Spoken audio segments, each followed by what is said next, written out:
Welcome back to American Agenda. I'm Heather Childers along with Bob Sellers. In a recent CDC study, the number of babies born in the U.S. last year was the lowest in over 40 years. Now, the U.S. birth rate is so low, and you have this is the cover of the Newsmax magazine. America needs more babies. Yes. I'm not. They didn't know I was going to put this up here, but that is on the cover of Newsmax because there are all kinds of things that depend on us being able to have the economy grow, be able to pay for the various programs that the older people get. Right. Yeah. We were just going to say that the nation is below replacement levels, meaning that more people die every day than are being born, according to the CDC. Consequences, as Bob was just referencing, of this downward trend, if it continues to move downward, would be slower economic growth, higher labor costs caused by a shortage of workers, less funding for schools and colleges, more pressure on health and pension systems, and more resources and time for elder care. So all of this comes, of course, as China is suffering the same problem, and they have, in fact, eased birth limits, allowing families to have 3 children instead of 2. So let's bring back in our panel to talk about this. Melanie, I'll start with you. What are your thoughts on what's going on? I mean, it sounds like it's a population issue across the world, at least specifically in the U.S. and China. I feel inclined to apologize to America as I'm childless. So I'm part of the problem. I don't have any kids, but as far as China is concerned, I was doing some research on China, and just as I was reading it, the fact that China rules over people the way they do and decides how many kids you can have, like, thank God we live in America, where we can make the choice to have kids or not have kids. We can have, 9 kids like the Campo Stuffies have. We could have no kids like I've chosen not to have kids. We can make those decisions in the United States because we live in such a free country. And I think it's just such a wonderful thing. Yeah. But China better get on it. Bob, what do you think about in terms of the study itself? Like, why are we talking about this? For us in America? In America, yeah. Because there are other parts of the world that are actually using the population explosion to their political benefit. Yeah. It's not just about the economy.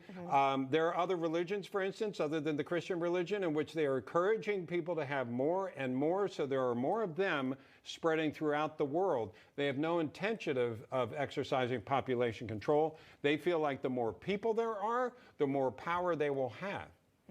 Ash? Yeah, exactly. Yeah, I mean, yeah, absolutely.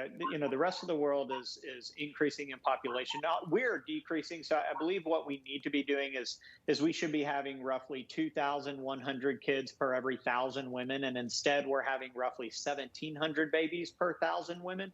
And what that means is by the time we get to 2020 or 2040, we'll have a population decrease of 18%, which maybe doesn't sound like a lot, but when you talk about all of those millions of people and the economic impact that it has on our country, and not just economic impact on our daily lives, for example, like how many people are going to movie theaters and restaurants, but it gets deeper than that in the sense that home values will begin to decrease, the value of land will begin to decrease, and Americans are having babies later on in life, and so it's not just this we're not having babies problem. It's really more of a cultural problem that we have in the United States because we don't have a family-centric culture anymore. So women are living their lives, and we have been doing this for generations. This isn't new. I believe, since the 50s, we've been having babies later in life.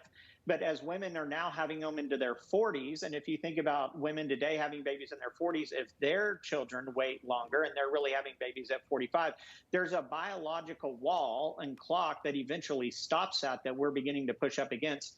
And also, when you talk about America being a world power and the good that we do for the world, if we don't have enough citizens and enough economic power to fund military and all the other things, that's what will eventually benefit China and other countries in Europe that will be able to become superpowers over us. Bobby?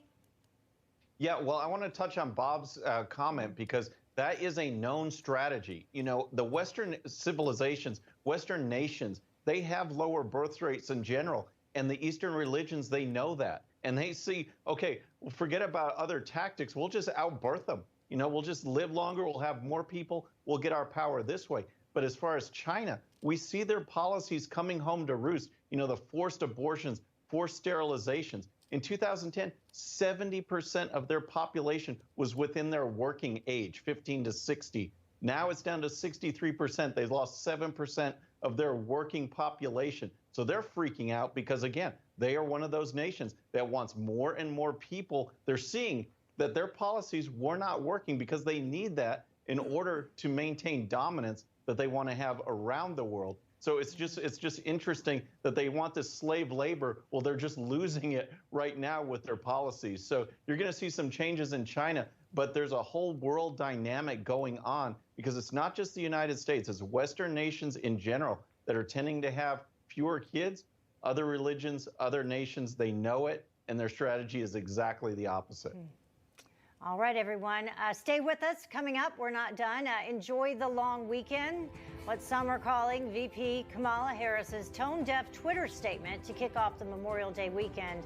A weekend, of course, meant to remember our troops who gave the ultimate sacrifice. A lot to say about that. Stick around. American Agenda continues after this.